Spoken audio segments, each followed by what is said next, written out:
10 minutes. Le podcast des Français dans le monde. Françaisdanslemonde.fr. Et si je vous emmenais à Séoul, direction la Corée du Sud? J'y vais pas très souvent, mais là on va en savoir beaucoup plus sur ce Français installé là-bas depuis 29 ans. Bonjour Benjamin. Bonjour. Merci d'être sur la radio des Français dans le monde, en partenariat avec Français du Monde à DFE. On a l'occasion de se promener sur la planète.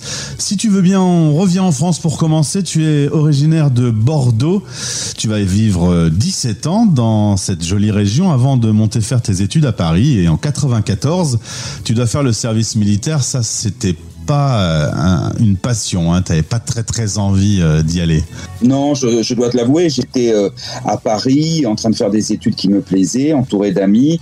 Et comme à l'époque c'était encore un service obligatoire pour tous les garçons, j'avais demandé à au moins pouvoir faire un service civil à l'étranger et j'avais été accepté. Malheureusement, on ne choisissait pas le pays. Et j'ai été surpris un jour de recevoir une lettre du ministère qui m'envoyait en Corée du Sud, pays qui était très méconnu à l'époque en France. Et donc j'étais plutôt déçu, je dois avouer. Alors tu vas faire donc ce qu'on appelle à l'époque un CSN1. C'est parti pour 2 ans dans un pays. Alors il faut se replacer en 94. Il n'y a pas Internet. Il y a 2 bouquins que tu trouves sur la Corée du Sud et qui décrivent pas un truc de fou, hein. Non, effectivement, j'ai un mal fou à trouver en librairie des ouvrages sur la Corée récents. Je trouve finalement un guide de voyage, ça devait être le Lonely Planet, qui était très négatif à l'époque sur le pays. Donc c'était assez bizarre de trouver un guide qui en fait ne vous invitait pas à aller voir le pays. Quand même quelque chose qui m'a troublé, c'est que la veille de mon départ, je dis au revoir à un ami à une terrasse parisienne de café et je vois un livre qui est abandonné sur un banc devant moi et en partant, je le ramasse et il se trouve que c'était un dictionnaire franco-coréen. Donc la probabilité de trouver un tel bouquin en 94, le jour où je pars ou la veille du jour où je pars, là je me suis dit il y a peut-être quelque chose qui va se passer. Il n'y a pas de hasard. Tu avais l'idée d'un pays avec des usines géantes, Made in Korea. Tu savais pas trop, on sortait quand même d'une période qui était difficile. Un président avait tout juste été élu depuis 1 an. Le pays commençait à s'ouvrir à la démocratie et tu y allais avec un peu les pieds de plomb. Et finalement, contre toute attente, quelques semaines sur place, était surpris de façon positive.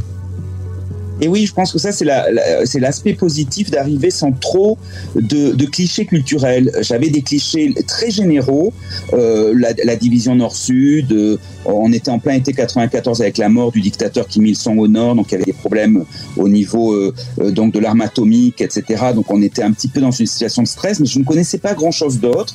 Et tout ce que j'ai pu découvrir de positif dans ce pays, et il y en avait bien évidemment, était encore plus positivement perçu, je pense, puisqu'il n'y avait pas d'attente particulière. Et donc, ça a fait que je suis tombé très rapidement, amoureux de la Corée et de sa culture. Et ce dictionnaire t'a servi tout de suite? Tout de suite, parce que je me suis dit, il faut que j'apprenne cette langue. Et ce que j'ai fait, donc ça m'a pris du temps, mais je me suis effectivement mis à l'apprentissage de la langue sans savoir que je resterais. Quelques années plus tard, j'ai senti que j'avais envie de changer ma discipline d'études. Moi, je faisais de la philosophie, des lettres classiques. Et puis, j'ai décidé d'étudier l'anthropologie et en particulier en études coréennes. Donc, j'en ai fait après ma spécialité. Donc, inutile de te dire qu'aujourd'hui, tu parles coréen mieux que personne. Pas mieux qu'un coréen, mais je me débrouille pas mal puisque maintenant, je fais aussi mes cours à l'université, effectivement, en coréen. Donc, ça m'a obligé à faire plein de progrès. Donc tu vas en effet bosser en université et puis tu restes contre toute attente en Corée du Sud. Un jour tu te dis je changerais bien et tu vas partir dans un autre domaine, on peut le dire, tu vas ouvrir le premier resto français de Séoul. Oui, j'ouvre le premier bistrot tenu par un Français et sans aucune expérience parce que voilà, je sens que je patine un petit peu à l'université, qu'à l'époque il n'y a pas de possibilité de titularisation. Donc je me dis soit je rentre en France pour faire une vraie carrière, soit je reste mais je fais quelque chose de très différent qui va me donner une liberté et une autonomie. Et donc j'ai ouvert un restaurant et puis j'ai eu la chance des débutants et ça s'est très bien passé et on a fait avec mon associé coréen plein de choses pendant 15 ans et on s'est bien amusé. On écoutait de la chanson française, on buvait du pastis. Voilà, du bon vin, de la bonne cuisine. J'avais un chef et un sous-chef français. Et donc on a eu des équipes super et plein d'aventures. On a fait de la télé, on a fait des livres de cuisine, on a fait une émission de cuisine, on a fait plein de choses. La Corée, en plus, c'est un pays, ce sont les années où la Corée peu à peu monte sur la scène internationale avec ce qu'on a appelé la vague coréenne, la Hallyu, qui débute alors. Et on surfe sur cette vague. Et donc, il y a une atmosphère extraordinaire et plein d'opportunités viennent à nous, les expatriés installés à Séoul à cette époque. Il y a combien de Français expatriés installés en Corée du Sud ? Alors actuellement, avec l'afflux de jeunes Français, on est entre 5 000 et 6 000. Tous ne sont pas inscrits, donc c'est difficile d'avoir les chiffres exacts. Mais à l'époque, on n'était pas plus de 3 000. La communauté a doublé en ces années-là. Alors, passionné des livres, tu vas monter une association, un projet collectif qui s'appelle l'Atelier des Cahiers. Et depuis, en quelques années, tu vas éditer plus de 80 livres, des romans, des essais, des guides de voyage, etc. Avec quelques succès d'ailleurs, hein ? Oui, on était une petite structure amateur au début, puis on s'est professionnalisé, là on est distribué, diffusé, etc. Et puis pareil, on a bénéficié de cette vague coréenne, l'intérêt énorme que l'on a en France pour la Corée dans tous les domaines, pas que la K-pop, mais aussi le cinéma, la littérature, etc. Et donc, certains de nos livres sont effectivement des livres qui se vendent bien et sur la longue durée.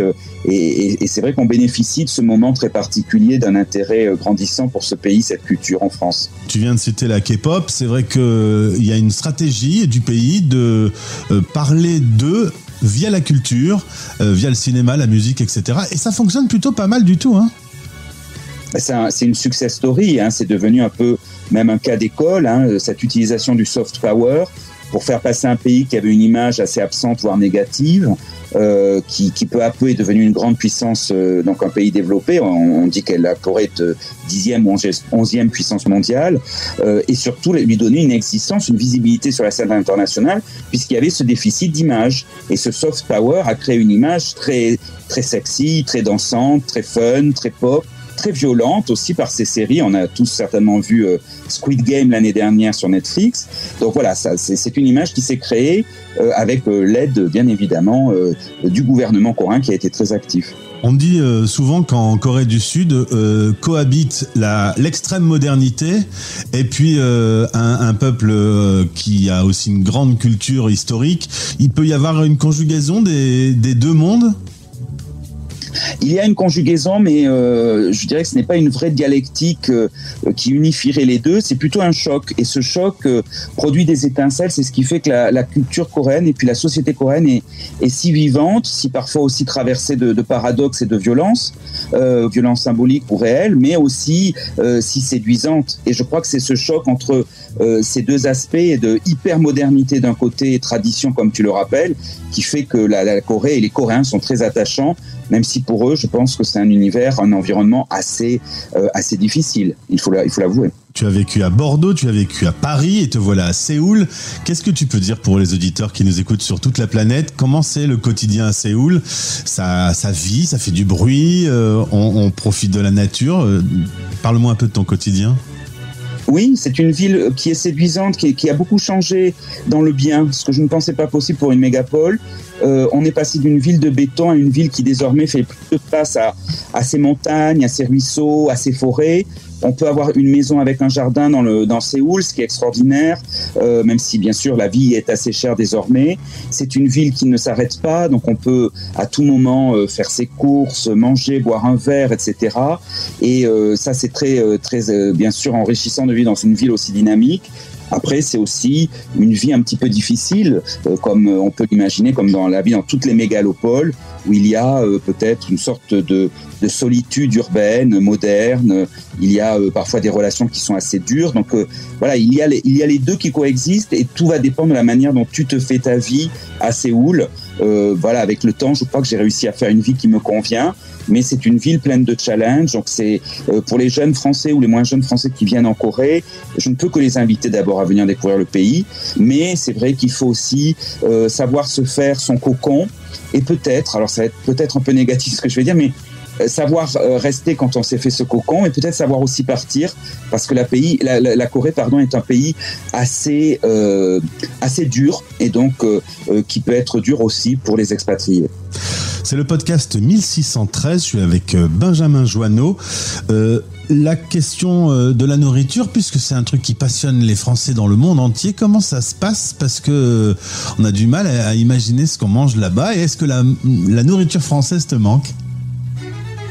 Alors, en fait, maintenant, on trouve énormément de produits. Donc déjà, moi, j'ai eu la chance d'avoir un restaurant français pendant longtemps. Donc, ça me permettait de ne pas avoir de manque. Maintenant, on trouve de tout. Et puis, de toute manière, la nourriture coréenne, qu'on commence à bien découvrir en France aussi, c'est quelque chose qui monte. La K-food, comme l'appellent les Coréens, en bon franglish, en konglish. C'est une gastronomie qui monte et qui est très intéressante. Donc, c'est très chouette de pouvoir varier entre différents types de cuisine. Et puis ma dernière question, tu es également conseiller des Français de l'étranger, président du conseil consulaire. Tu es évidemment au sein de l'association Français du Monde ADFE. Ça, c'est une mission pour garder un lien avec la France qui te passionne ? Je crois que c'est un lien que je n'ai jamais quitté. On a créé une section ADFE avec un ami et collègue il y a déjà pas mal d'années, 27 ans. L'idée, ça a toujours été, je crois, inconsciemment, de faire le pont culturel entre France et Corée. Et donc, ce n'est pas parce que je me suis passionné pour ce pays et que j'y vis et que même je l'étudie et je travaille dessus, que pour autant, j'ai abandonné ma vie de citoyen français. J'ai toujours ma nationalité et je reste très concerné par ce qui se passe dans le monde et dans mon monde français également, que je représente un petit peu comme ça avec d'autres personnes à l'étranger.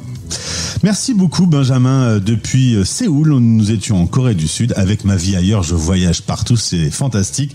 Je sens quand même un homme heureux d'être dans cette culture et d'en profiter au quotidien. Ça se sent. Ça se passe pas mal, oui. Merci, effectivement. À très vite, au plaisir. Au revoir. Français dans le monde.